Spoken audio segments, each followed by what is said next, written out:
Welcome to Storied, a video series of the Presbyterian Church. Our series seeks to illuminate stories and experiences of just a few of the people that share in the life and ministry of our church. It's our hope, and the staff and sessions hope, that these brief videos will help us connect to each other, as well as encourage and strengthen our fellowship in these days when we're required to be apart. I'm Alan Fisher, one of the pastors here at the Presbyterian Church, and today our guests are Shirley and Chauncey Kutz. Thanks so much for joining me and for sharing with us. I think maybe the best place to start is a little bit about your roots. Where'd you grow up? I grew up in a little town, Franklin, West Virginia, and I grew up in the Evangelical United Brethren Church. And when Chauncey and I got married, I moved across the street to the Presbyterian Church. Quite a move back then. It meant a lot in Franklin then, right? It did, it did. And then we moved up to Maryland. There wasn't a Presbyterian church up there, so we went to a little country church. And it was a family. It was beautiful. Sure. And then Moved to Seaford, Delaware. Oh, Delaware, and we did have a Presbyterian. They were building a church, and, Wow. and that was good to be in, where they were starting all the new stuff. And then we came here. That's great. So, did you have siblings growing up? Oh, Shirley, did you yes. have- I remember how big your family was. I know we talked about that. 2 sons. No, my siblings. Excuse me. I had a brother and sister older who have since passed, Right. and I have a brother and sister younger who are still living. So you were the middle of I five. was the middle Great. one. How about you, Chauncey? Where were you born and how did you grow up? I was born in Covington, Virginia, Oh, okay. and I spent the first 6 years of my life there. Then my family moved to Westchester County, New York, where my dad commuted to New York City and worked for West Virginia Pulp and Paper Company. And every summer, my mother was a nurse, and every summer she would take off from her job, and we would go down to Covington for the summer. We'd leave about a week before the school let out for vacation, and I'd come back about a week after the school resumed. Well, that would explain a lot, wouldn't it, Chauncey? And we did that until I was old enough to hold a summer job, That's great. and like that. And did you work always in the lumber industry, or No, what were your summer jobs I like? worked for when I got out of college. I worked for the state of West Virginia as a county forester, and then worked there for a while, and then went in the Army and came out and worked again for the state. And then in 1964, I took a job with West Virginia Pulp and Paper Company, which later became West Vaco. Right.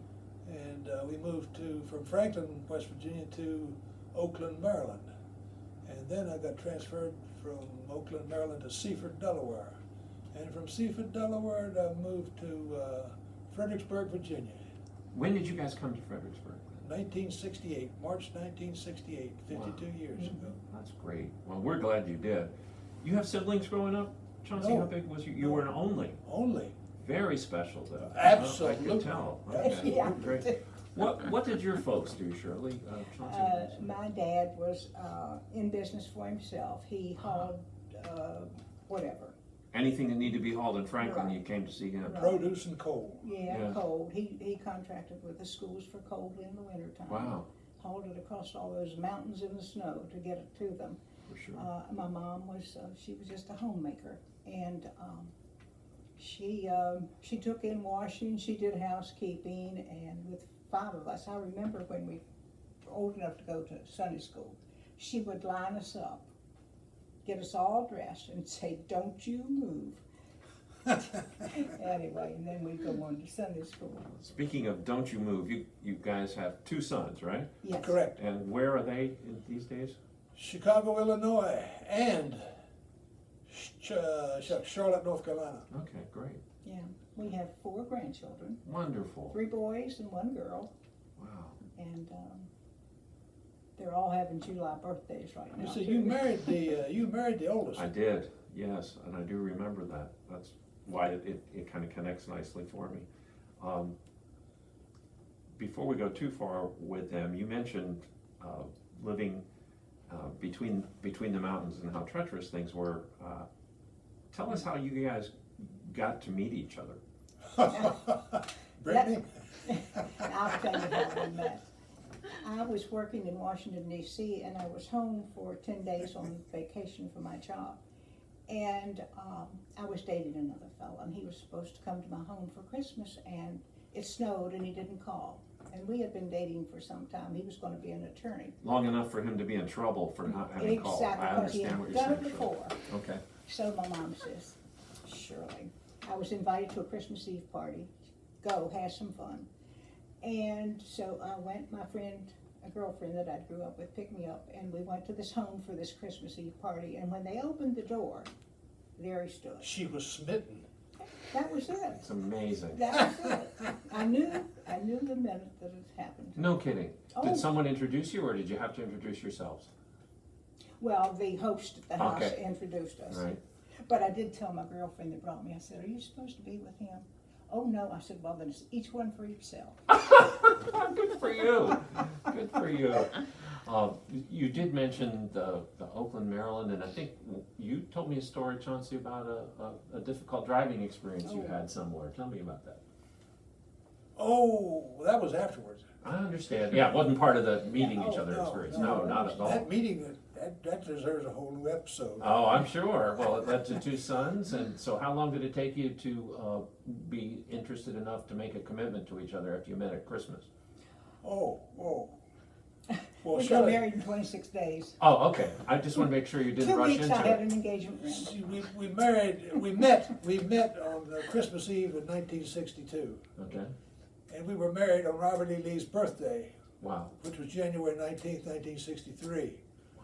And then our first son was born on Christmas Eve, the same year, Wow. 1963. That's great. The second son was born 13 months later. That's great. And they were, when we moved to Oakland, Tom was born in Oakland, so they were 1 and 2. Okay. And when Chauncey had this accident going down the mountain, that was in March, was it? That was in January, so. Or was it? Yeah, anyway. Is that the story you wanted? That's the one I was wondering. We were living in Oakland, Maryland, and I was going to work one winter morning and coming down the mountain from Oakland, Maryland, down to Luke, Maryland, Westernport, Maryland. No, right where it is. And it was a sheet of ice. I didn't recognize the sheet of ice at the time. And lo and behold, there was a tractor trailer jackknifed in front of me. Oh, my word. And I didn't have, I said, well, the only chance I had, I couldn't stop, I couldn't steer, I couldn't do much anything. Only chance I had was to go between the guardrail and the end of the trailer. And I didn't make it, I hit it head on. And never even budged the truck. Never even budged. But that was the beginning of some, well, I had, all extremities were dislocated, fractured. All 4.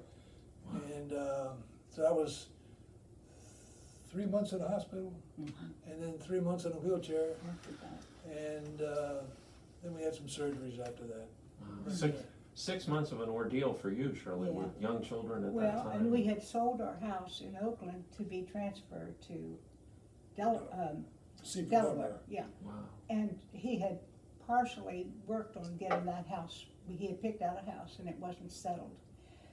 But God is so gracious, when we moved over there, those people, they went out of our way to Wow. do everything. Yeah. Everything worked out fine. And I have this story about you have to change your driver's license. Mhm.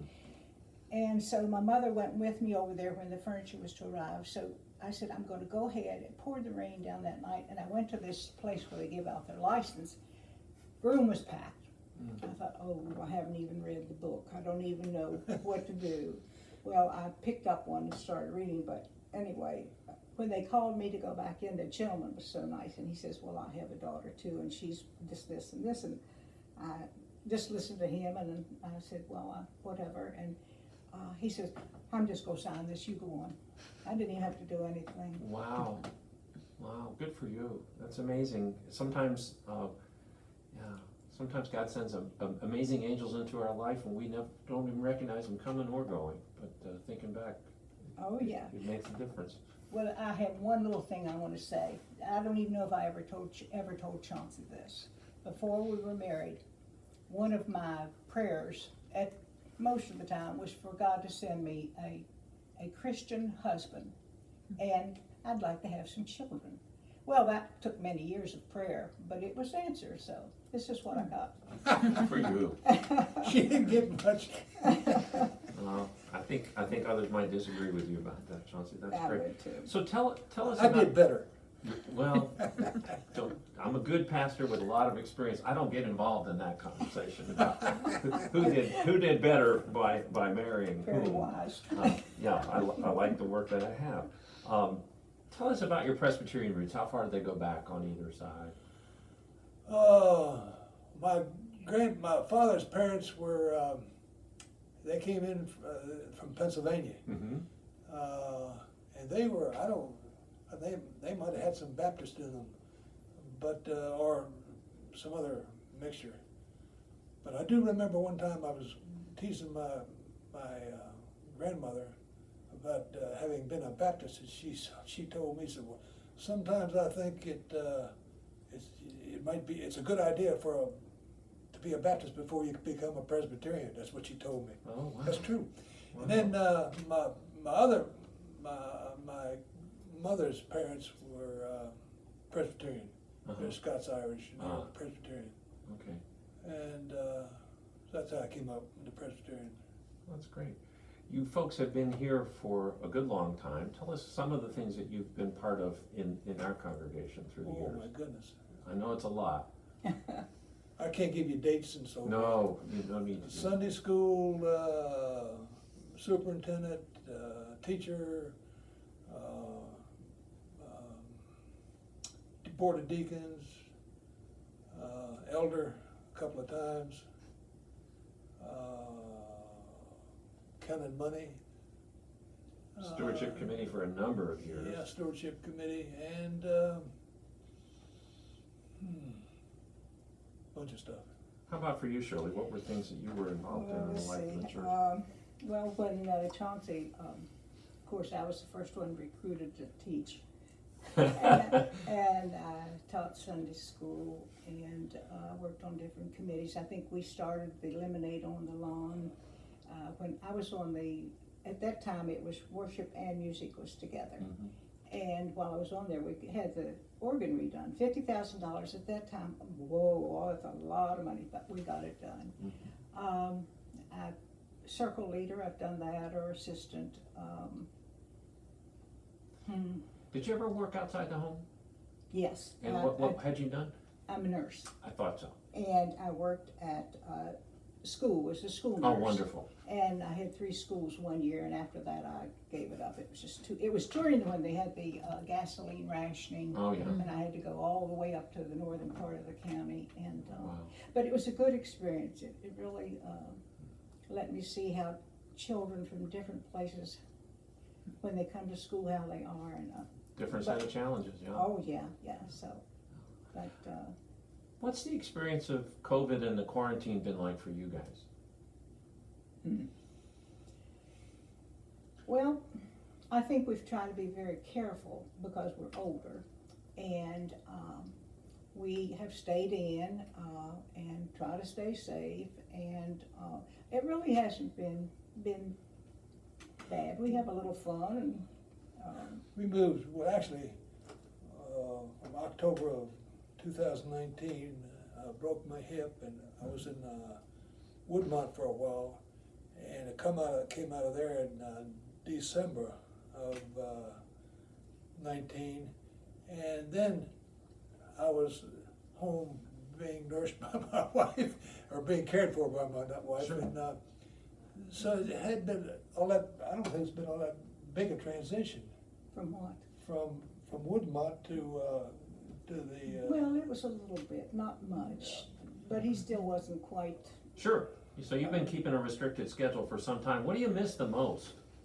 My children are so Yeah. too far away. That's what I miss. Sure. And how are your grandchildren doing in the quarantine? Do you get to be in touch They're with doing them? okay. They're doing all right? Yeah, they're Good. doing all right. Good, I'm glad to hear that. Certainly, lots of folks are concerned about extended family. So what's been the funniest thing that's happened to you or with you in this time? In the In what last time? 4 months? of the COVID, the Oh, quarantine, COVID. not getting to be able to come out to church together. Funniest thing. What's the funniest thing that's happened? Oh,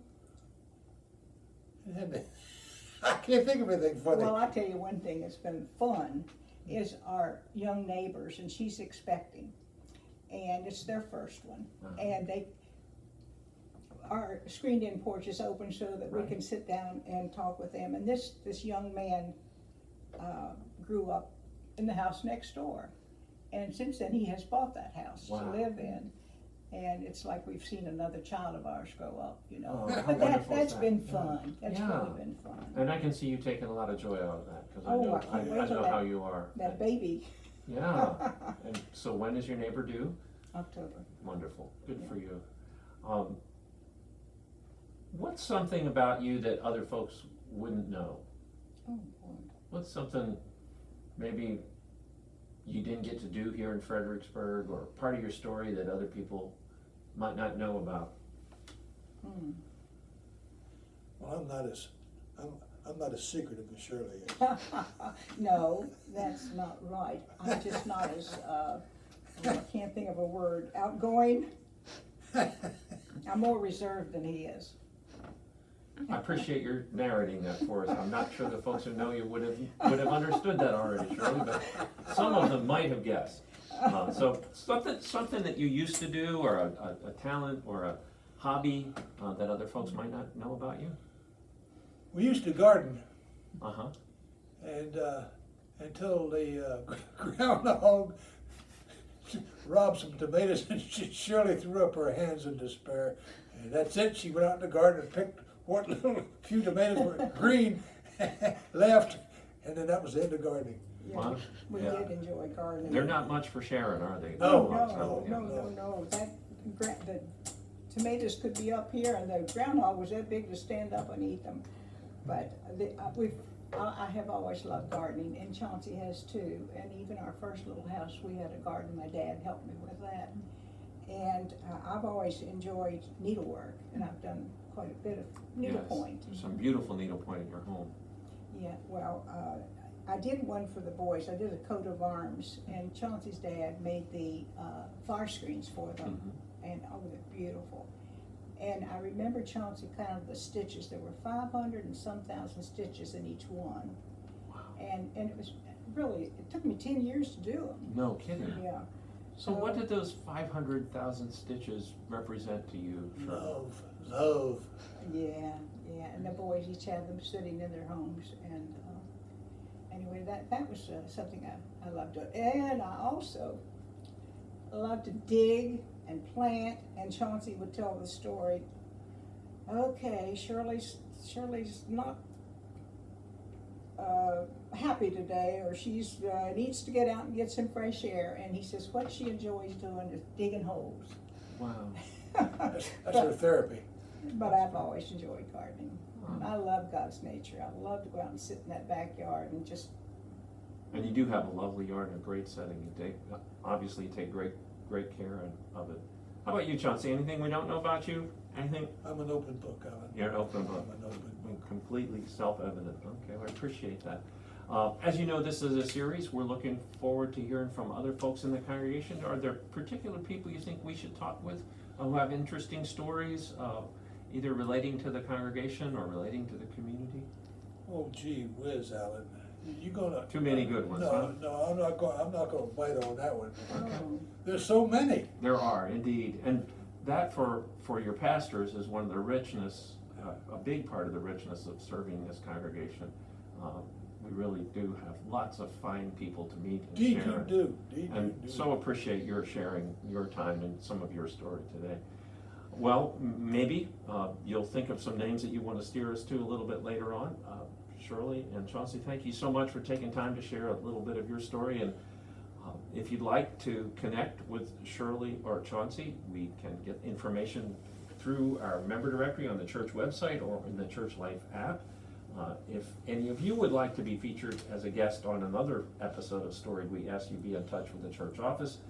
And thanks for being with us. Until next time, let us continue to uphold each other in prayer, remaining confident in the grace and mercy of our Lord Jesus Christ. Blessings and prayers of peace to all of you. Thank you.